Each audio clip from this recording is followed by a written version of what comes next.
Good afternoon, and thanks for joining us. I'm Nicole Gitsky. Now, a dramatic spike in coronavirus cases, according to the World Health Organization. Yesterday, the world saw the largest jump in COVID-19 cases since the pandemic began.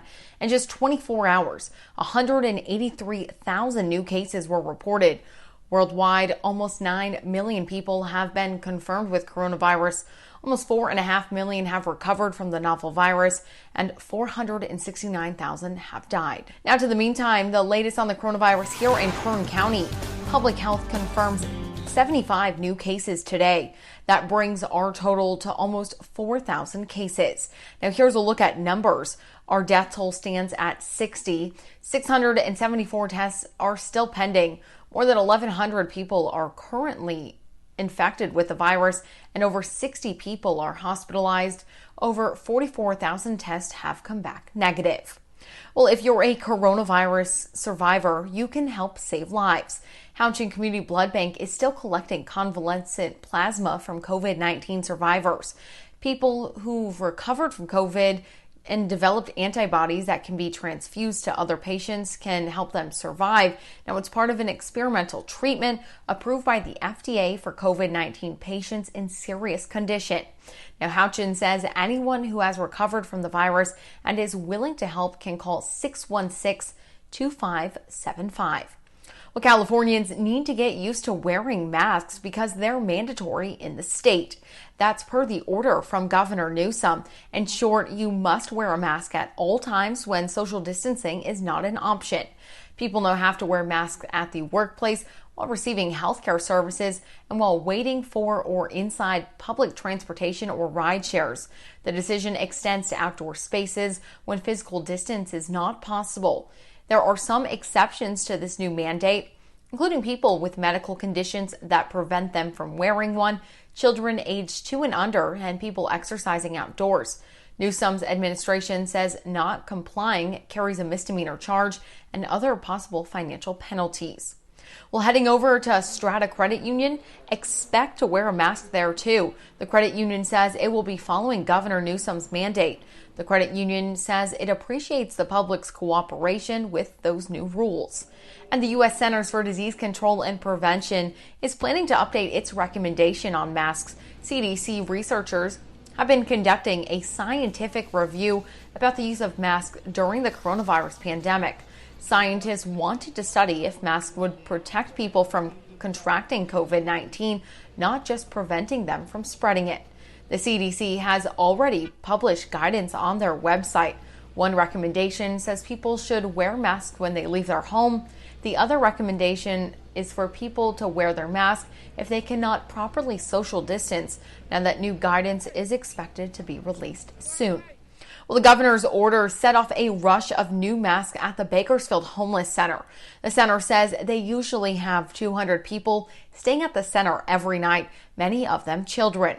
But with the order, the center put out a call for help on Facebook, saying they need double the usual amount of cloth masks so they can have enough for everyone and be able to wash and rotate the used ones.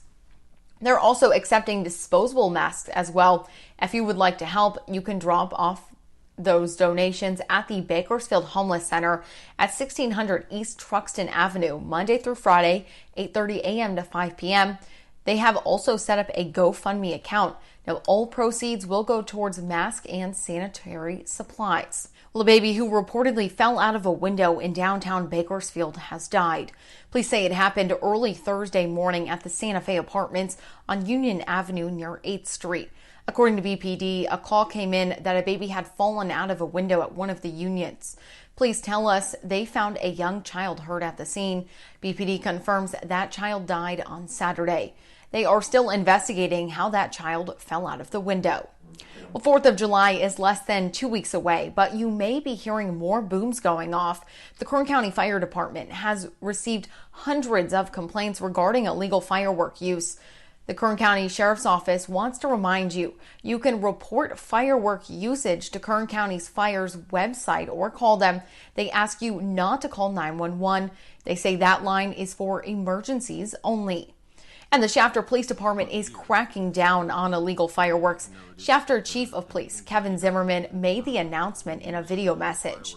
He says they have noticed a greater use of legal fireworks this year. Now they're asking for the community to help report any illegal firework activity by calling 746-8500. Now, according to the Shafter Police, those in possession of illegal fireworks can face up to 1 year in jail and a $1,000 fine. Well, tonight, the National Association for Advancement of Colored People is set to hold a virtual town hall meeting. The NAACP wants to hear from the community to help make real change. That event will be held on Zoom and live on Facebook from 6 to 8:30 tonight. If you would like to have a chance to speak, you need to sign up via Zoom. You will only get 2 minutes to talk. Now, space is limited, so you need to text 368-5323 in order to sign up. Now, graduations are kicking off for high school seniors this week. Now, the Kern High School District has released the graduation schedule for this year. Graduation comes after the KHSD Board of Trustees voted to allow physical graduation ceremonies with safety precautions in place.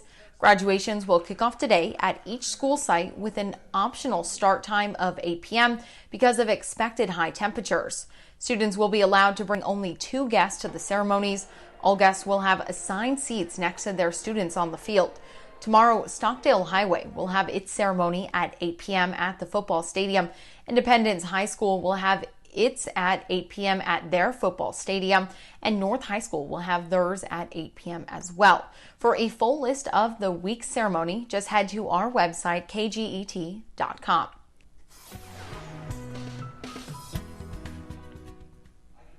In your 17 Health Watch, the company that makes the antiviral drug remdesivir is about to test an inhaled version of that medication as potential COVID-19 treatment. Remdesivir is the only drug right now that has emergency use FDA approval to treat COVID-19 infections. The medication is currently administered through daily IV infusions at a hospital. But Gilead Sciences announced today the FDA has given the company the green light to start trials of an inhaled version of remdesivir. Gilead chairman and CEO said they will screen healthy volunteers for phase 1 trials this week and hope to begin studies in patients with COVID-19 in August. And as the weather heats up, it's important to remember to protect yourself from the sun. Being cooped up inside for several months may have you wanting to enjoy the outdoors, but the Skin Cancer Foundation is reminding you about the dangers of soaking up those rays. The foundation reminds you to choose a sunscreen with an SPF of at least 30 or higher for extended time outdoors. Now, stay in the shade during peak sun hours. And for more skin safety tips, you can visit the skincancer.org website. Well, today we are seeing warm weather. Yesterday it was very hot out there, but we're not out of the woods just yet. Let's send things over to Kevin Charette. And taking you outside, and we've got clear skies right now, and we are starting to warm things up. Yesterday, we were in the upper 90s. We are expecting the triple digits today, and as we head into the rest of the work week into the weekend, in fact, we're going to be seeing some of the warmest temperatures. So second heat wave of the season so far. Let's show you what we've got going on right now in terms of temperatures. We've got 80s and 90s, 93 in Bakersfield, 85 in Wasco, and then for the mountains, we've got 80s right now with 88 in Tehachapi, 85 for Lake Isabella, 101 already out of Ridgecrest. Here's a look at the watches and warnings, and we do have a heat advisory in place until Saturday at 8 p.m. because of the heat that we're going to see, and you can see around the state. There's nothing to show you. We've got clear skies, and high pressure will build on in here, bringing that warmth. 92 in Sacramento, 103 in Fresno this afternoon, 77 in L.A. and look east. It's also warm out of Vegas at 103 and 108 out of Phoenix. The beaches are very nice today. Clear skies, a little patchy fog this morning, but a high of 63, and we're looking at a west-southwest wind 10 to 15. Again, this ridge will build on in here the next few days, so we are going to be looking at some temperatures right around 103, 104, and I see no major changes in the forecast, no rain, no major storms headed our way. We are in that time of year when we see more sunshine than anything and the warm, hot temperatures, and with that advisory out there, just remember, avoid direct sunlight, take frequent breaks, make sure you got the kids all lathered up with the sunscreen. Drink extra water and those that contain electrolytes, and limit strenuous outdoor activities as much as you possibly can to beat the heat. Air quality today will be unhealthy for sensitive groups with an AQI at 133, and will put Bakersfield at 101, 102 in Delano, 99 out in Taft, and then for the mountains in the Kern Valley, 85 in Frazier Park, near 90 in Tehachapi today, and then right near 100 for the Kern Valley, 98 Lake Isabella, 102 in Weldon. For the desert, 107 out of Ridgecrest with a northwest wind 10 to 15, and 100 in Mojave. Your extended forecast tomorrow, 103, 104 on Wednesday, and we're not going to be far from that even on Thursday into the weekend. Overnight temperatures warm in the 70s. Mountain forecast, sunny skies throughout the next 7, upper 80s to lower 90s. And the Kern River Valley forecast also looking very warm with temperatures near 100 through the end of next week. And I know swimming pools, I know the Kern River all look inviting on these very hot days. But please watch the kids by the pool and go with an experienced guide if you're going to be heading to the Kern River. We don't want any fatalities in what we call the Killer Kern because it can be so dangerous this time of year unless we're with an experienced guide. Nicole?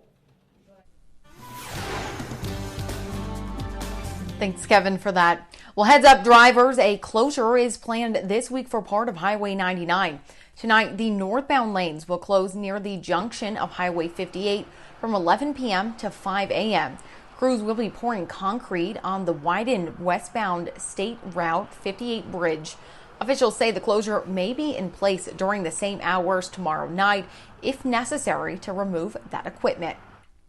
We'll take a look around the state. A clash in Southern California between sheriff's deputies and protesters, all during a demonstration in Compton Sunday over the death of an 18-year-old man who was shot and killed by sheriff's deputies. Leanne Sutter reports. A violent turn to a peaceful protest as demonstrators face off with deputies. It began when they fired pepper balls at several protesters, demonstrators then returning with bottles and debris, a far different scene from the start of the protest. What do we want? Justice! When do we want it? Now! Taking their demands to the street, dozens joined forces for a peaceful protest demanding justice and an end to police brutality. When will the violence end? It's who's next? Am I next? The march and rally beginning at the scene of Thursday's deadly deputy-involved shooting where 18-year-old Andres Guardado was shot 6 times by an L.A. County Sheriff's deputy. His father joining in the march. I say thank you, everybody, for coming here. You know, I'm feeling very bad to talk, you know, because I'm feeling really good, you know. Guardado's family says he was working security at a body shop. Investigators say he was an unlicensed security guard and was armed with an illegal weapon. According to family and friends, they say he was shot in the back as he was running from deputies. Those turning out today say the 18-year-old's death is just the latest in a long history of lives lost at the hands of law enforcement. It's super important. I know a lot of people are taking this personally, especially, you know, folks from Compton. The Compton Sheriff's Department is super deadly. This is not their first shooting. Protesters demanding accountability and, most importantly, change, saying the excessive use of force needs to stop. Maybe now everyone can see that new training is required and that defund the police really means let's create an organization that is really for peace.